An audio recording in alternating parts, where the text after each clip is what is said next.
Unsiloed podcast is produced by University FM, elevating the stories of your institution. Welcome to Unsiloed. This is Greg LeBlanc, and I'm here today with Azeem Azhar, who is the founder of Exponential View, which is a platform. I think you describe it as a platform. Of course you do. Of course. Platform which contains a newsletter, a podcast, right? So I always love talking to people who also have podcasts. And also, I think you have some events where you get together with people, and I guess it's kind of almost, I wouldn't call it executive education, but it's kind of a thought fest of sorts. And also you're the author of, is that a right word? I guess it's a thought fest. Yeah, we bring people together from time to time. Increasingly, we're trying to do this in person now, but it's mostly been Zoom for the last couple of years, yeah.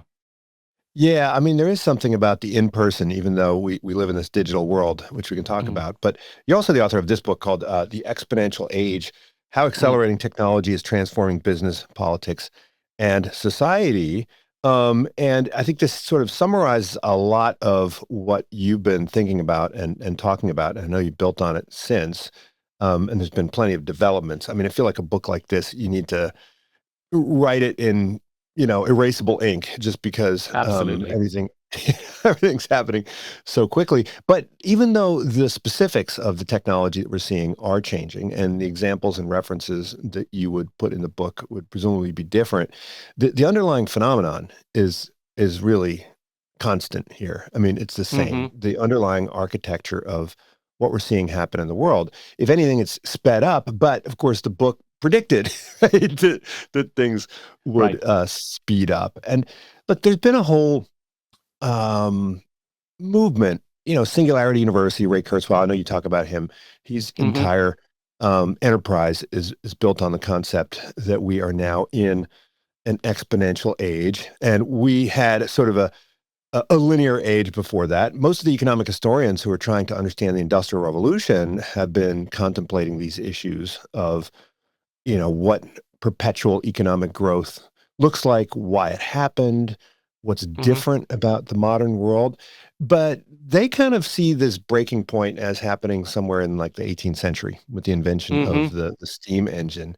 And then there's another group of people like yourself that say, wait a second, there's something even kind of scarier and even more different, which has happened much more recently, which is this move into the exponential age. And we have to talk about what that means. But I think if we were to define it, it would be something along the lines of, we've moved from a world of diminishing returns, which is the world that most economists are comfortable with, to a world of increasing returns. And this makes all of those economic models worthy of some kind of modification.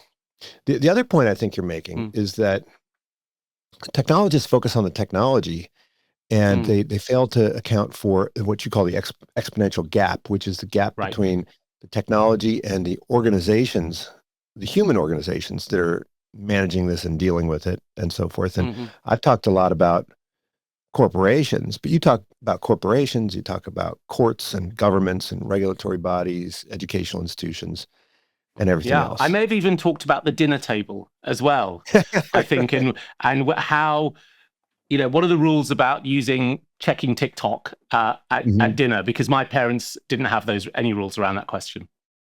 Yeah, the norms, right? Social norms. Yes. And, evolution is a slow process, and we had plenty of time to, adapt to changes in our environment in kind of caveman days. But now it's like you have to adapt on a daily basis, don't you? I mean, we're not built for this. Yeah. Potentially we have to adapt on a daily basis, or we have to develop new competencies around what static means, what dynamic means. I agree with the economic historians who say there was a really critical turning point around the 18th century, 17th, 18th century with mechanization, and you can see it in the average GDP graphs. We bounce around $1,000 to $1,300 per capita for 2,000 years, and then 1750s it starts to change. It starts to change earlier than that, of course, with coal in England, and I think we're still trying to figure out the exact nature of those causalities. There are people who say it's primarily about technology. There are people who say it's about institutions. There are some people more recently, like Václav Smil, who say it's about the ability to put useful energy into the economy, and that coal, which England started to exploit in the 17th century as a result of a timber crisis, was the start of England's industrialization, because coal created the impetus, the economic incentives for needing to dig mines, which created the incentive to pump out flooded mines, which gave us the Newcomen steam engine. And then we were producing too much coal, and we needed to move it from Newcastle because the Dutch kept sinking our ships. So we started to develop railways. And then James Watt, of course, sort of iterated his way through to the Watt steam engine. So, finding exact turning points is very, very difficult in this moment. As you said so cogently, there is something different now, and it's about this idea of increasing returns. There's also an idea that there's a psychological shift in change, in the nature of change, and what we live through in a lifespan. And today, a lifespan is 100 years or 90 years, and the rate of change within that 90 years is faster than it was for people born a century ago. And when my dad was born, in 1935, given where he was born, which was in the rural part of then British India, his lifespan was about 55 at birth, and he died at 87. And so something has happened. And I think it's really important maybe to be a bit humble about talking about these changes, and to say the exponential age is really important, but lots of other important things happen that affected humans, human conditions, societies. Urbanization, the shift from the countryside to the city, is an enormous shift in people's lives. So I think where I'm slightly feel that I'm distinct to the ideas of people like Ray Kurzweil, who I really respect, and I spent a long time trying to unpick his idea and say, I'm not sure if this is correct. And as you know, in the book, I conclude he is correct, and that's why I present it as it is. I think that there is more to this question, and I wanted to bring some framework that was perhaps not deterministic to help us understand what's going on with this change, and to help us recognize that this change is grounded not in a sort of a missionary zeal or a proselytization, but just trying to look at the processes on the ground and saying, I think this is happening in this way, and I think it's going to continue to happen. Yeah, I mean, it's strange how there are people who would say that things are actually slowing down, right? So, I interviewed Robert Gordon, and, he's not alone. There are a lot of people that say, no, it was our grandparents that experienced momentous change, right? They're the ones that got antibiotics. They're the ones that got electricity. Right. They're the ones that got cars. And what do we have? Well, we have Netflix and Spotify, and okay, fine, that's cool, but that's not really transforming our world in the same way as those, bigger, more impactful technologies. I mean, how is it possible that you've got people saying that on the one hand, and then you've got other people who are like, wait a second, we're accelerating way more quickly. I mean, it depends, I guess, on what the dependent variable is. Like, what exactly are we measuring when we talk about the pace of change? Yes, that's a really good question. And let's just address Robert Gordon for a second. I mean, of course, antibiotics are huge, and you can see it in US longevity data. Years added to longevity per decade, and there's just these wonderful years of decades of 1940, 1950, 1960, where you're adding 3, 5, 6 years of lifespan in each of those decades, and then it slows down, and anti-infectives are a big part of that, and sanitation is another part. And there's also an argument that I could make, which is to say, well, those in a sense are low-hanging fruit, right? It's kind of easy to develop an antibiotic, right? We've had them for over 100 years. We've really struggled to figure out how to extend the final end of human longevity, because the science is hard. So in the framing that I use, the thing that we're measuring is effectively I take an economic lens where I say, the big major drivers of societal outcomes are based around general purpose technologies. And it's the general purpose technologies that drive prosperity. And those general purpose technologies are things like the steam engine or electricity. And that they have, as general purpose technologies, this characteristic that they lend themselves to continuous innovation. But when that continuous innovation can happen very, very quickly, which is what we've seen in silicon chips, it's what we've seen in solar photovoltaics, you get a different class of behaviors. And so if you look at something like solar photovoltaics, roughly speaking, they have declined in price by 99% over 30 years.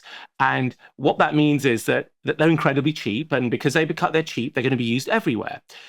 That didn't happen with the internal combustion engine. And in fact, the cost of producing electricity via oil today is pretty much what it was 80 years ago. Because oil is a commodity, we have pushed to the physical limits of the efficiency of oil turbines. We can't do it. We can't do any better. And yet we are not at the limit of how cheap electricity through solar panels could get. And that idea that the price can continue to come down and come down at quite a rapid rate, 15% per annum, it often works out at, is the bit that I think is disarming, is the bit that confuses our traditional frameworks. Yeah, I mean, there's a couple different ways that you could get to this result, right? In a world of diminishing returns. I mean, if you look at something like the introduction of a steam engine or electricity or cars, right? I mean, there's an adoption curve that you talk about, kind of an S curve. And, so at some point you hit saturation and you get to 100%, right, and then that's it. Everybody's got it. Okay. And yeah, we're getting cheaper and cheaper internal combustion engines, but the incremental improvements are getting smaller and smaller and smaller. So where the continuous improvement comes from is through the introduction of yet more GPTs. So are we seeing this exponential growth because of the conquering of that diminishing returns within each technology, or is it because of the accelerating pace with which we are, getting new GPTs at a more rapid clip? I think it's about the nature of the specific GPT at hand. So if we think about computing as a general purpose technology, that definition is pretty slippery. It's quite hard to define a GPT a priori, but in some sense, we can see that computing is a general purpose technology. It's widely applicable, and in the economy, it lends itself to complementary innovations, and so on.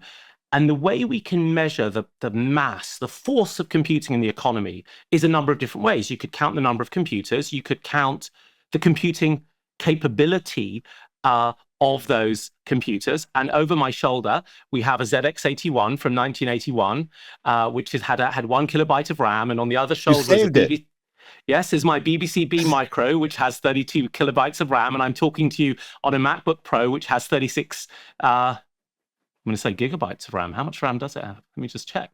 Give me 1 second. I've forgotten. 32 gigabytes of RAM. Yeah, of course it's gigabytes of RAM. And if you go back and count, as I have done with some of my research, the total amount of processing power available in all the computers in the world since 1972. I started in 72. I was born in 72. It was the year after the Intel 4004. It's grown at 62% compounded per annum, pretty much. And that's come as a function of increasing the number of people who own computers and increasing the capability of each computer, smartphones, smartwatches, and the like. And so, of course, you do see an S curve, an S adoption curve, because every home has a computer. But today, every home has multiple computers. And I think if someone goes out, when one of your listeners counts the number of computers in their house, they've probably got more than 20 between laptops, iPads, old iPhones, old iPads. It's kind of 4 or 5 per adult. And so the addressable market, your washing machine, right? But even if we think about it as blender probably has a chip in it. Well, even if we think about it as Turing-complete computers, like computers that can do anything, that can be coded. Yes, it's your car and it's your phone. And it's probably in the order of 30 or 40. My home has 86 or 87 cameras. We only had one in my family when I was 8 years old because my iPhone's got 5 cameras and I've got CCTV and I've got old iPhones. So the thing that's really disarming is that when we put these upper limits, it's not really clear that the upper limit makes sense. And yes, it's true, I can only use 1 or 2 laptops at a time. So there is an S curve if you're trying to sell laptops. But if we look at the aggregate computing power that's available, it's growing in that exponential way. And it's not clear it's ever desirable to have less rather than more. And I think that's true specifically about two things in our economy. One is computing power for processing and storage, and the second is energy to do useful work. And so those are two things that I don't think lend themselves to an easy, S curve. Well, I mean, some of the industries you talk about, right, like computing and biology and manufacturing, I mean, a lot of them are information based. And so, there's something about compute and information which lends itself to these exponential dynamics. But you also mentioned energy, and energy seems like it seems different. I was kind of puzzled when I saw that the price of these PVCs just keeps going down and down and down. I mean, that's like the physical world, right? I mean, that's about stuff. And then and also, I mean, even like microprocessors, I mean, they're made of stuff, right? And so one thinks that these exponential technologies are limited to information processing and so forth, but there is like a heavy stuff element in some of these industries. And so one would have expected there to be diminishing returns kicking in, right? Yeah, well, there are in some areas there are diminishing returns, and let's be honest, like building a silicon chip is a material process. It costs $20 billion to stand up a fab, and you only have a few years where that fab is at the cutting edge before it is producing chips that nobody wants. So there's a sort of a concertina effect that goes on. The reason solar panels are improving is for the similar reasons to Moore's law. They're effective to silicon chips. They are 2D planes on which we can improve the substrate, the efficiency of the substrate, to get more performance for the stuff, and we can improve how we lay out the sort of the circuitry on it, and we can pack it more densely, and so on and so forth. And today's solar panels actually use less material per watt that they can generate than the ones of 10 or 20 years ago. And the same, in a sense, is true for what happens within silicon chips or the computing industry. We have started to run up against certain types of physical limits, and that forces novel innovations within the industry that keep us delivering effectively floating point operations more cheaply every year. Because what matters to the economy, what matters to an AI research scientist, what matters to someone trying to optimize the routes of their delivery vehicles is not the specific chip they run on, it's the cost they pay for the processing to process the information in order to make a better, more optimal decision. And there is I like to think of it as it's a public conspiracy. There's a social agreement within these industries that it's really valuable if supply chain, software, manufacturers of chips coordinate in certain ways to keep these prices coming down. And I think we're starting to see a similar flywheel in energy, in the energy system as well. And it's not happening in the traditional forms of energy. We have really got to the limit of thermodynamic limit of combined cycle gas turbines, the gift that keeps giving to the US, which is your horizontal fracking and shale gas and so on, is still a commodity, but the technology that's within it, which is the CCGT gas turbine, is not going to get any cheaper. We've hit the Carnot limit, and that's a law of physics, and laws of physics are hard even for economists to breach.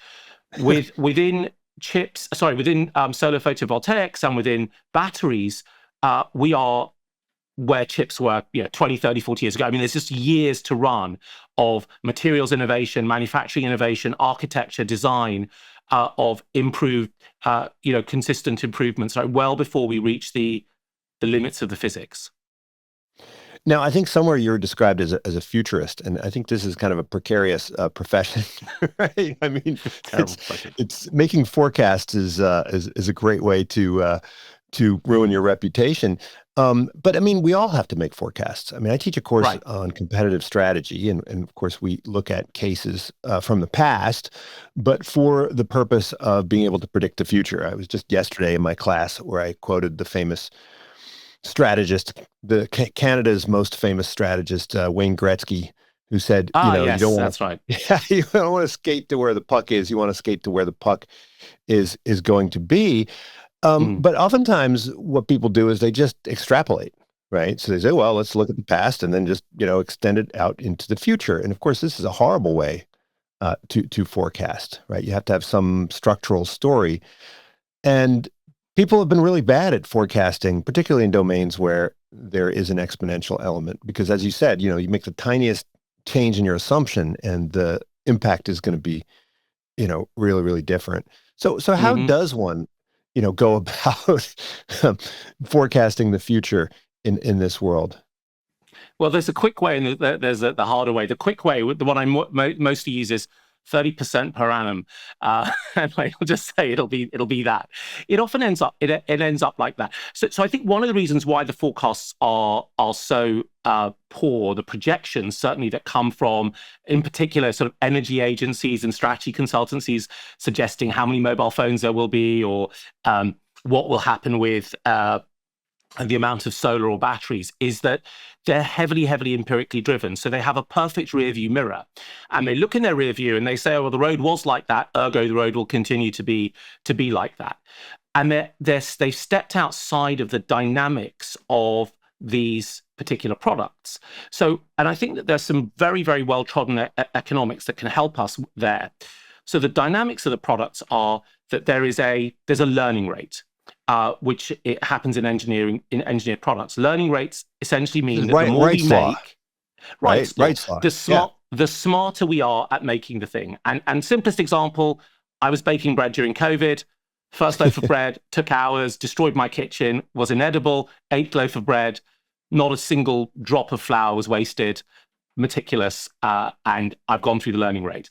So they have learning rates, and you have to sit on 50 years of learning rates in solar PV and say, and you've got to be a braver person to say, well, it's not going to get any cheaper now. We've done all the learning.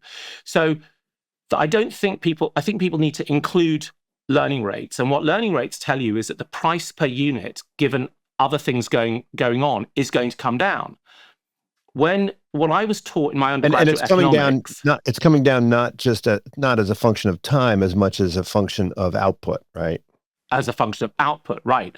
Now, the industry could keep their sale prices high and take more profits, but with competition and with growing markets, we know that they're not going to do that. And I've not got as many degrees as you, Greg. I was reading that you have even more degrees than a famous American trio. I think you have 4 or 5 rather than just 3. And my undergraduate economics was taught that if prices come down, demand will go up. And so the second thing to understand is that, of course, if prices come down, demand goes up. And as demand goes up, that means more people are buying these products. Well, there'll be demand for complementary services like installers. Mm.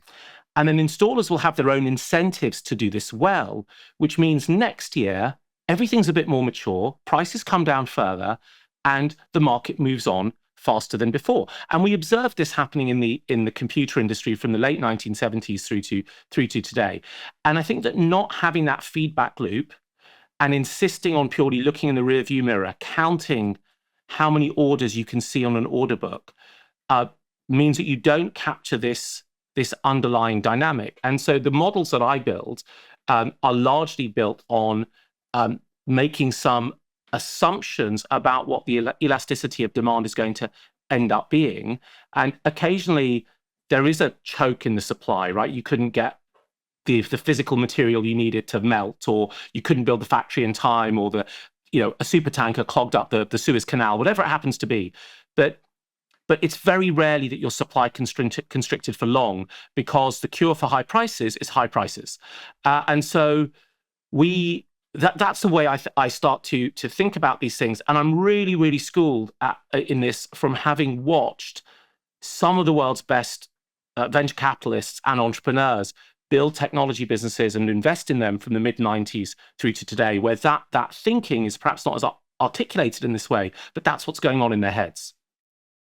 Yeah, I mean, you cite some of these wonderful forecasts, like when McKinsey was forecasting how many wireless cell phones there are going to be in the US, and they were off by a factor of, I don't know, like 10,000. I like looking at IBM's internal forecasts of how many PCs they were planning on selling in the 80s, and they were off by, orders of magnitude.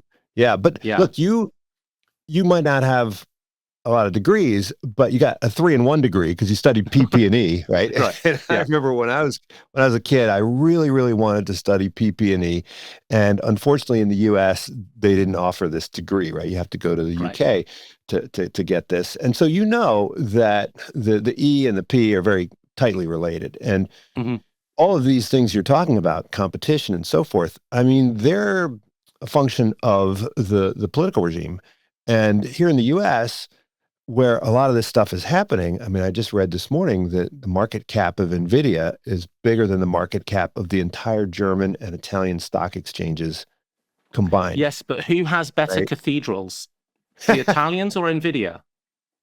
Italians beat them on that. Let me add something to that. The market cap of Apple, Microsoft, Alphabet, Meta, and NVIDIA is about $14 trillion. The total stock market capitalization of China is about 12 trillion. Mm-hmm. Right. So that means that, I mean, one thing I studied in economic history is how business people do everything in their power to shut down competition. They do everything in their power to, ward off technological progress unless it benefits them directly. And so, there are these preconditions. And even though it seems like our state institutions are having a tough time keeping up with what's happening in the world of technology, in some sense, isn't that kind of a blessing in disguise? I mean, if the policymakers kind of understood ahead of time and all the actors understood ahead of time, they might have been able to mobilize to make sure that none of this innovation ever happened. You may be seeing that in Europe, right? That kind of accidental mobilization. I think the question.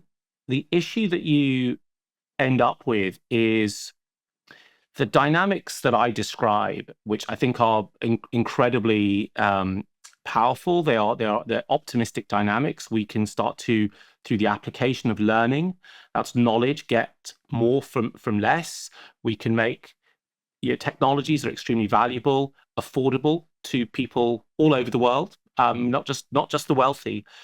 They exist, actually, I think, independent of particular firm structures and industry sizes. And so then the question I think that we have to ask, and there is a bit of a counterfactual we have to play here, is there enough competition in this technology market, right? Is there really enough competition in mobile phones? And perhaps there is, and perhaps what we've ended up with, which is a sheet of glass that is, whether it's an iPhone or an Android device, is just the sort of global maximum. That is the sort of platonic end state of the mobile phone. It might not be. And I think my general view on this would be that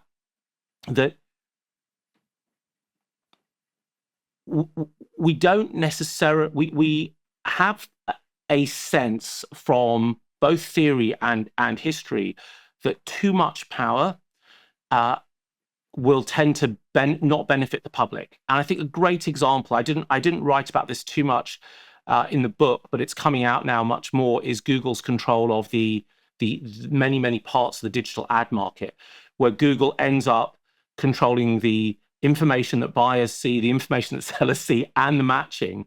And it's very hard to know. And the argument would be that they would have to behave really well, unseasonably well, for a profit-seeking corporation for that not to be anti-competitive in the sense of either reducing innovation or increasing prices for the customers who are the advertisers, which then feeds back to us. So I mean, I do think that you want to have a vigorous competitive market, but we have to be really careful about how and when we intervene, and we have to ask the right types of questions. But the other thing I would say that has changed since I wrote my book is that when I wrote the book, GPT, generative pre-trained transformers, Let's get the right. We got to make sure little we brain, keep our GPTs clear here. Yeah, exactly. They were at GPT-3 level, and I write a small amount about them, and didn't write much more about AI at that point. But we hadn't got to the stage where this idea that scaling is the thing that really matters, that you just need bigger and bigger AI training. And I've been thinking quite a lot about what that means. If an AI model is as powerful as potentially it could be, which is that it becomes a steam engine for the mind, and if it takes 10 billion or 50 billion to build and train that thing, it might be that you just need to allow those industries to concentrate for a little while in order to get that first version of the product out, and then allow there to be competition to follow on, right? It may be that one of the things about the exponential age that we have discovered in the last 3 to 4 years is that there is one crucial technology that right now just needs a lot of metal thrown at it, and so you need big companies to be able to do that. I'm toying with that idea. I haven't come to a conclusion on it, but it's something that strikes me as plausible, that it might be a plausible path. Yeah, I mean, a big part of my teaching is about increasing returns and Right. about how, a lot of these markets are winner take all. And you talk in the book about how, these big companies like Google and Amazon are sort of winner take all companies, which gives them a huge amount of power. And I teach this actually, ironically, through a case on Intel. Right. I talk about how, so, right. So, and this case is, I don't know, now 15 years old. And I would teach a case on Intel and Microsoft and how they became monopolists, right? Through establishing a proprietary standard and, basically dominating this space. And, if I was teaching this 15 years ago, I'd be like, there you have it, right? And then, of course, I then add in another case a couple weeks later about Apple and how Apple basically almost completely destroyed the monopoly that Microsoft had on operating systems. And of course, we all know where Intel is now. Right. And so in a way, like these companies, yes, they become these powerful monopolies, but then they also have this gigantic, sign on their t-shirt saying, come take my money. And that's what people do. And I don't know about you, but I use Perplexity now more than I use Google. And if you asked me 2 years ago, I would have said, Google's the perfect monopoly. Like Google will be, the reinforcing effect of more people using it, getting better data and so forth. Now, of course, Google is suing Perplexity right. for piggybacking on their search. And so, we're trying to figure out the optimal competitive regime. It does seem like we could nip some of these things in the bud and sort of, do things that are unnecessary if we believe that a new startup could come and undermine these things. I mean, certainly Facebook is a great story, not only about network effects, but also if you really believe it, then they should never have existed in the first place because MySpace should have been impregnable, right? Yeah, I'm curious about how you think about it. I mean, in the examples that you give, an Apple and Microsoft, what you have there is the emergence of a new platform that has its own evolutionary pathway and behaviors. So, of course, Apple is absolutely dominant in it's absolutely dominant in the US, right, with iPhones, but globally, it's a small share of the market compared to Android devices, and that happens because of the emergence of a new platform. And I wonder about the extent to which companies have institutional learning that allows them to think differently this second or third time round. And so certainly what we've seen with Microsoft is that Microsoft was a goner in 2010, 2011. Mhm. It had missed mobile, had that whole trust crisis year before that. And it's now become this SaaS powerhouse that is on its way to becoming, software as a service powerhouse. That's, Microsoft Office in the cloud on a browser, not downloadable software, and subscriptions as a business model. And now it's moving in rapidly into AI. And that the reason, one of the reasons for that is perhaps these bosses have gone beyond the mantra of only the paranoid survive, which was Intel's Andy Grove's mantra, through to a sense of how do we architect our businesses and look at new platforms that emerge so that we are well positioned to do that. And what happened with Facebook, Zuckerberg did this. He said, Instagram, we're going to move to pictures. Instagram is this huge thing. Then he figured out WhatsApp, the absurdity of the WhatsApp acquisition, $22 billion for a company with no revenues and 60 employees. And yes, it's turned out to be a really important strategic part of Facebook's business. So you see the organizational knowledge deepening and firms recognizing this. Then when we look at something like Perplexity, which is a fantastic product, and I do use it very, very, very heavily. It's on my phone and so on and so forth. And it's yet to challenge Google because Google's business has changed. Google serves advertisers. That's what it does. And so I don't see Google's ad revenues disappearing to Perplexity just yet, even if we might start to see usage shifting. And then that might speak to less about the impregnability of a network effect, but more about the notion that in order to maintain a network effect, you have to do things that nurture that network, the thing that brought that network to happen. And what I would say is that in the last 5 years, the quality of Google search has really, really failed. They've just moved off the gentleman who was running Google search because it was full of ads. It was hard to find good information. That's not going to strengthen the sort of residual gravitational force of the network. So the thing that's interesting here, Greg, and I would turn to you as a professor on this call, is are we talking about a different way of the sort of competitive dynamics playing out from the perspective of an economist, or is this more a question of the strategic questions of a business in a competitive market? It feels to me that it's more the latter, right? That the economist, the economic framing still makes sense, but these are really about how the leaders of these firms run their playbooks. Yeah, I think the companies that have been successful in a continued way are ones that not only understand how to, leverage these network effects, but they also appreciate the fragility, right, of the effects within their sector. So, Intel, they, I think, made a huge mistake by starting to view their company as a traditional company, right?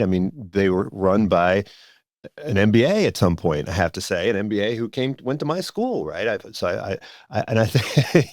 who said, hey, let's just, maximize cash flow and so forth and milk this thing for as much as we can, failing to understand that it was fragile and that there was a new thing that was going to come along, right?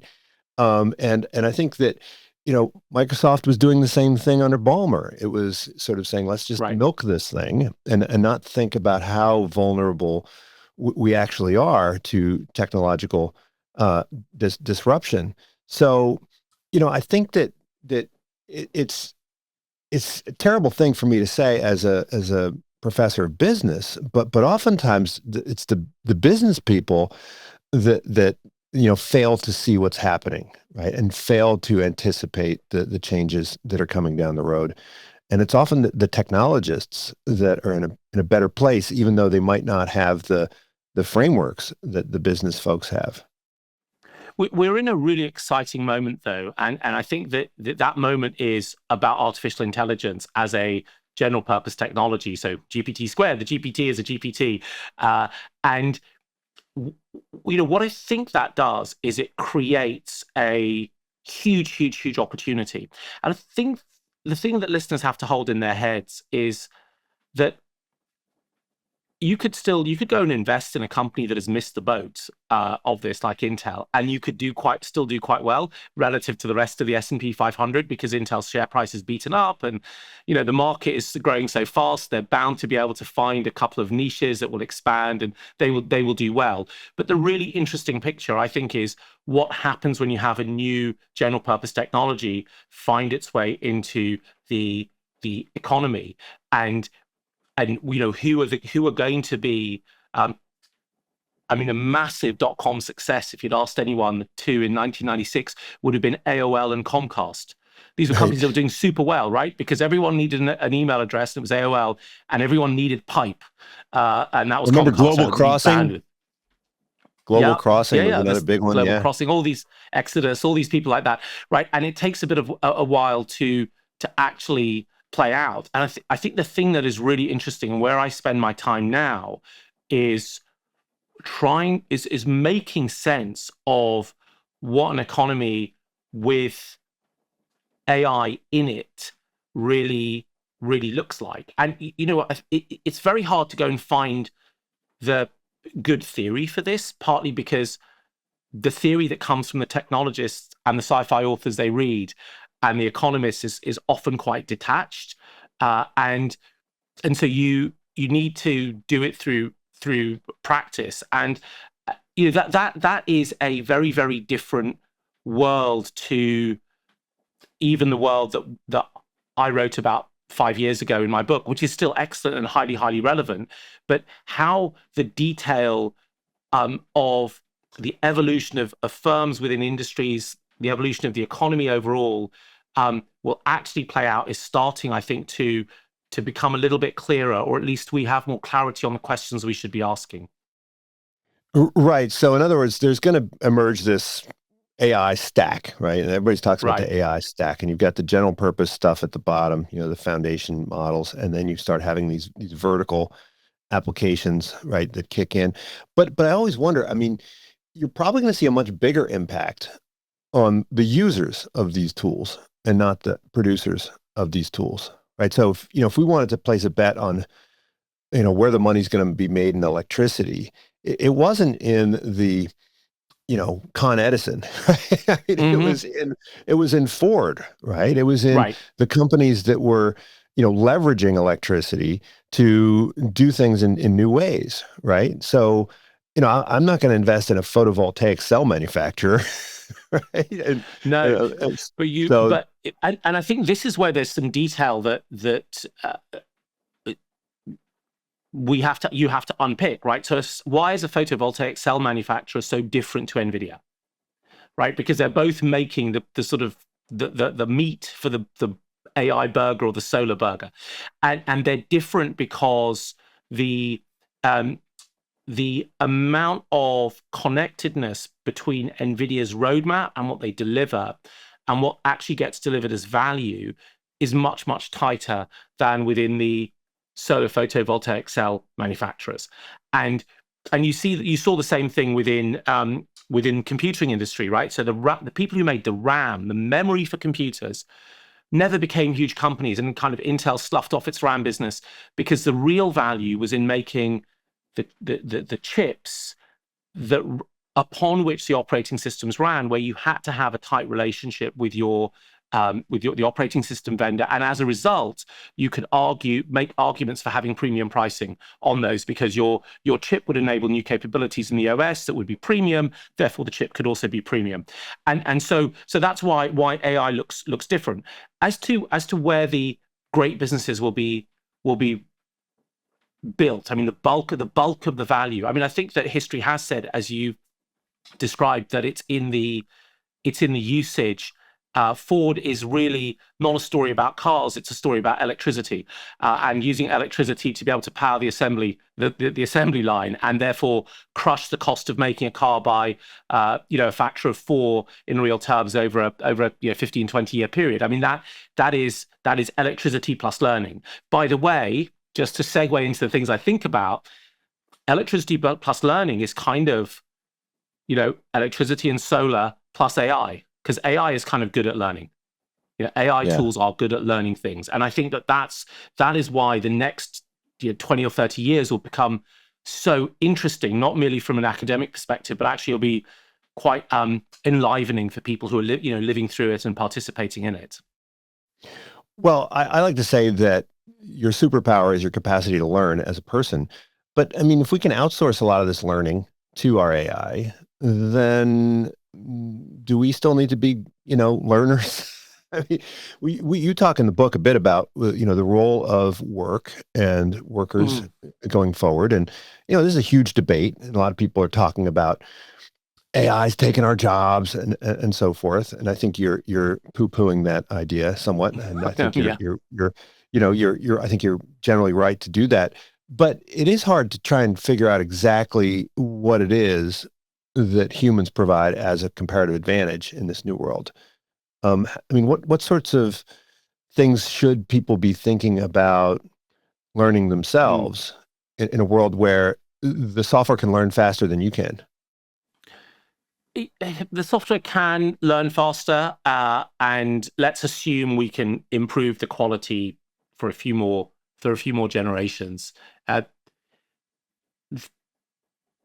My experience is still that we're the ones who set the agenda. I'm the one who sets the agenda when I use the software tools that I use. What I have right now is a series of cognitive assistants. It was, if you'd spoken to me in December 2022, it was one. It was ChatGPT. Today, it is many dozens. Sometimes when I get onto calls, there will be 6 different AIs taking notes for me.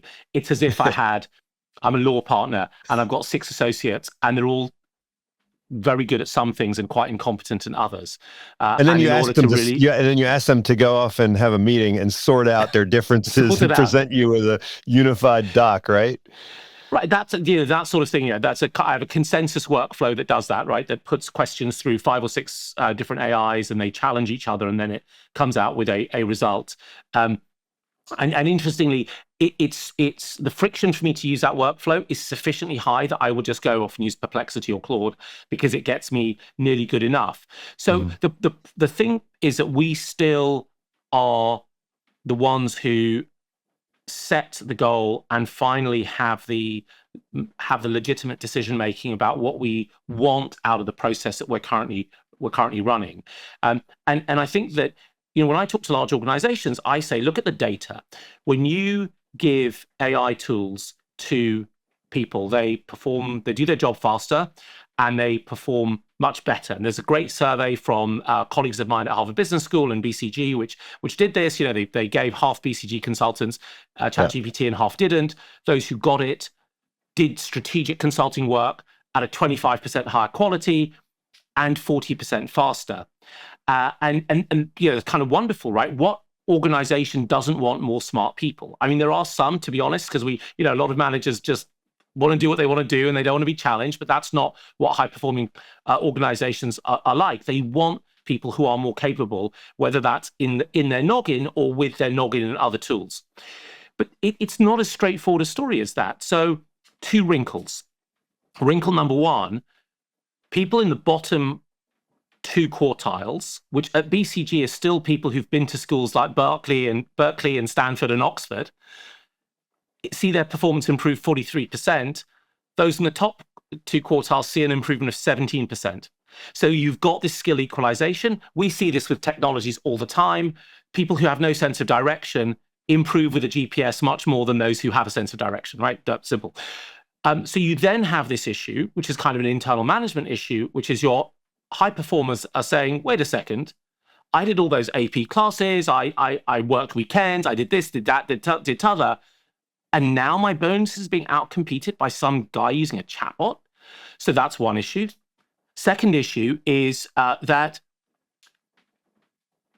when we use these tools, we can't tell a priori whether they're going to give us a better answer than us on our own or a worse answer, right? Their frontier of incompetence is unclear and often very variable. So these models lack the metacognition that we want them to have, right? Where they can tell you, hey, this is probably outside of my capability, and this one is definitely inside the frontier. Yeah, absolutely. They lack that. But, by the way, like most junior employees. Yeah, exactly. Right. So that's why we have managers, and we if there's something that really vital, there's loads of checks and balances. And I think my observation though then is with these technologies is that they're very, very powerful. There are clearly some good directions to head in, but they're a bit complicated to bring into an organization. And then the question about learning is this: are you willing to do the work to bring on board a powerful technology that's a bit complicated, that may mean you kind of got to read a document on a weekend rather than golf, or do you not want to do that work? And I love learning, as you do. This podcast is about learning. Of course, I'm going to tell people, just do the work, just get learning, because it's never going to stabilize, right? This technology is not going to stabilize. It'll get better in many different ways, and therefore harder to use.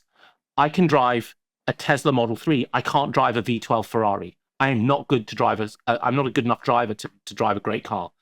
And so we have to get better at them. And that ultimately is your choice.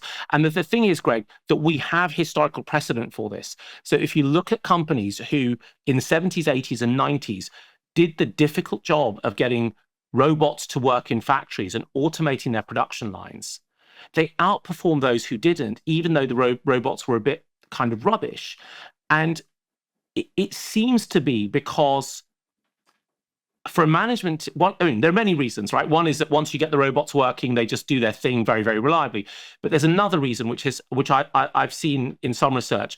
As management teams get together to work with technology, they are thinking about the future. It's hard. They have to do something difficult together. When they do it well, they become a better team and they realize they're a better team. And those better teams will do better than worse teams in general, not all the time. I mean, England's got the world's best football team because I'm British. I believe that. We never win the World Cup. But you see my point, right? More seriously, which is that there is also this kind of sociological dimension within organizations where if you lean into these technologies in the right kind of way, that you deepen your own capacity independent of the technology, let alone with becoming good at using the technology. Yeah, I mean, I see analogies in finance, right, with modern portfolio theory. Right. We know that passive investing is the way to go for almost everybody. Right. But it's not like the amount of money made by active investors has gone down, right, since modern portfolio theory. Right. If anything, it's gone up, right? I mean, look at Ken Griffin, and he's got worth $50 billion, and all of his fortune has been made since the rise of indexing. And so, there's really no excuse for any human being on the planet to not make, the return of the S&P 500. Just like there's no excuse for any person working at an organization to offer up an answer that is worse than what you could get from ChatGPT.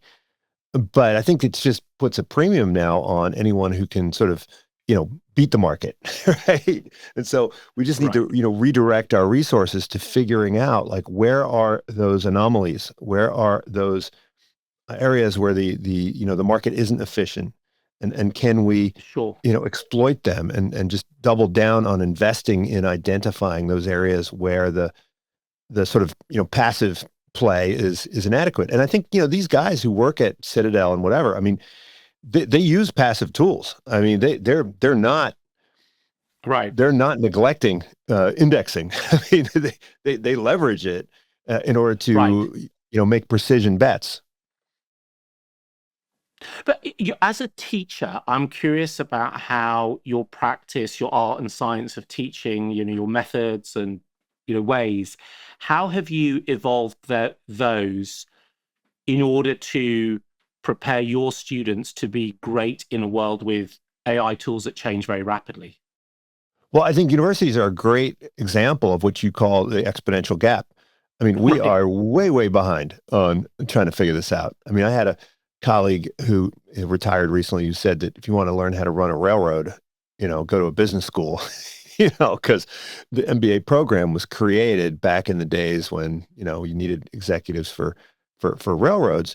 And of course, we've moved on, and so now I would say if we can learn how to run a fantastic business circa 2010 if you come to a good business school. We haven't yet figured out how to incorporate this. I'm launching a new class this spring on AI, and it's going to be mandatory for every person in the class to have accounts with ChatGPT, Perplexity, Claude, and so forth, and to use them. And trying to get the university to give everybody free subscriptions and negotiate, Right. site license, which we don't actually have, which is kind of perplexing in itself, right? As a Right. university, we ought to have every student with complimentary access to all of these tools. So I think we're way behind. Teachers are in many ways forward looking, but in many ways they're the most conservative people around. They want to recycle their yellow legal pad notes and their PowerPoints from like 20 Yeah. Are years you ago. still using acetates on an overhead projector? Right. Exactly. I mean, but even those are amazing tools, right? yeah. Even in my slides, I haven't, Yeah. I was joking about it yesterday, like my slides, I haven't yet started using, right?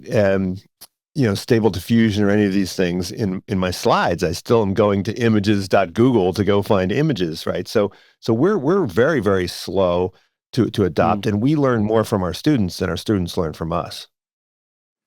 I mean, I would say that the thing that that I find incredibly powerful about the large language models is that they can do this thing that looks a bit like reasoning at a really, really high level. And in terms of pushing my research, they have no parallel. I can put that large language, I can put an essay in to Claude 3.5 or ChatGPT 01 and say, okay, here's an essay. I've just written an essay called "The Second American Century," which will get published, some point in October, and I can put that in, and I can say, criticize this essay as if you were Michael Porter. Criticize this essay if you are an institutional economist. Criticize this essay if you're Darren Acemoglu, who's just got the Nobel Prize. And I can do many of these, and I actually, in fact, often do that. And I ask it to give me 5 or 6 criticisms. And then the thing that I do is I say, instead of fixing the criticisms, identify the criticisms and give me open questions on each one that will help me think through how I might choose to address or ignore that criticism. And the reason I do that is that it forces me to go off and do that additional thinking myself, and I have to read it. What I used to do 6 months ago was say, tell me how to address the criticism. And then I realized that's like me using GPS. And I have actually no idea where my friend's house is. In this case, I will look at that open question being asked to me as if Michael Porter has read my essay. And I will say, do I need to address this? Because I'm writing a polemic. If I do need to, how would I answer this question?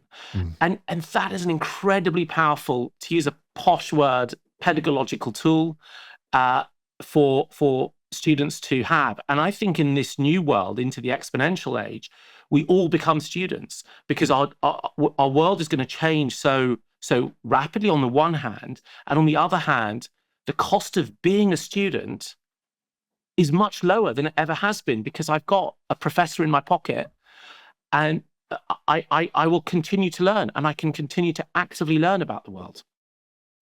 Well, we're still jacking up our prices as universities in spite of that. Keep But I doing mean, it. I think that's the only reason why that's possible is because Daron Acemoglu's work is in the public domain, or a big chunk of it is, and Michael Porter's is in the public domain. I had a conversation with Right. Kareem Lakhani, and he said, well, most of Harvard's publications are behind a paywall. And if they're behind a paywall, then they're not going to be included in the training data. Or shouldn't be included, shall we say? Well, yeah, okay, fine. But as we start sorting out who owns what data, I mean, what we'll see, I think, is a rerun of the data wars that have been going on for the last, couple decades, where every company wants to base their competitive advantage on some proprietary data stream. And so they're going to start pulling as much as possible off of the public domain and creating as many firewalls as possible. And so if you wanted to do this exercise in the future, you would have to subscribe, right, to Michael Porter's app, and then you'd have to subscribe to Daron Acemoglu's app, and you would have to have 500 different subscriptions to all of these different specialized models, which would be built on proprietary data. So that's sort of the concern I have. And then, Yeah, figuring out how to reaggregate all that stuff is going to be tough. that's a really interesting direction that you might expect the certain parts of the industry to go. And I think the idea of having, I mean, people have asked within my community, can we have an Azeem app and so on. And there are a couple of Instagram influencers on the other end who have built apps so they can respond to their followers in that way and scale themselves out. But in the specific area of knowledge, the other approach will be that there'll be license deals, and we're starting to see those license deals happen, and some way of auditing and measuring the relative contribution of a person into the system. Now, the thing that I think is really important is that when you get a general purpose technology that emerges, laws and regulations change around that. So if you look at the pattern of US lawmaking in the 20th century, the 20s and 30s and the 40s are all laws about cars and car safety and electricity and telephony and market structure and so on. In the 50s, 60s, and 70s, they're all laws about social justice, and in the early 70s, you get these laws about privacy emerging. Once again, and norms in a sense starting to shift. And so you'd expect there to be a shift to happen with AI as a general purpose technology. And one of the key areas I think is going to be on the compromise that society made with creators, which we started to make starting in Venice 700 years ago, which was to say, we need innovation and creativity, but given the relative poverty of society at the time, although the Venetians thought they were wealthy, and given how few people can innovate and create, we have to reward those creators with patents or protections or monopolies, as they were called back then. And so that is an agreement, and is an agreement that economists should design, which is to find the biting point between the right incentive for me or you as innovators and the social harm that's done by preventing our innovation going into the public good, in the public sphere. What I think has happened in the, led by the US, has been that in certain areas, that is completely messed up, in particular copyright, right? The sort of Steamboat Willie. Yeah, I think you referred to it as the second enclosure movement, right? Yeah, the second. Yeah, I wish I had referred. That was my idea. That was your colleague, James Boyle from Duke University, who comes up with that. But I think that with AI, the potential public good, social good of being able to put humanity's knowledge into systems that can become freely available, widely available, I think should force an open process of discussion about how those rewards should get split and who should get what. And I'll give you a simple example of this, right, where we think about the most common prosperity. So I was born in Zambia. Zambia is in sub-Saharan Africa. It was a poor country then, dependent on copper. It's a poor country now, dependent on copper and a couple of other things. And Zambia has a very small number of doctors per head of the population, not because Zambians don't like doctors, but because doctors are expensive. And many Zambian doctors, when they take that risk, figure out they can go and work in the US or Dubai or Canada. So doctoring is expensive, and it comes at the cost of the human condition, right? Lifespan, quality of life, ability to flourish. And the idea that we could shrink that cost, that we could go some way to have thirsty people less thirsty in that sense by having AI systems on Android devices, seems to be something that has a moral drive behind it. And so I do hope that we have a discussion about where these boundaries get drawn. There are obviously extremes. The way that Reed Elsevier and the other academic publishers run their monopolies is highly undesirable. A complete free-for-all is probably not going to create the right incentives for people to do the work.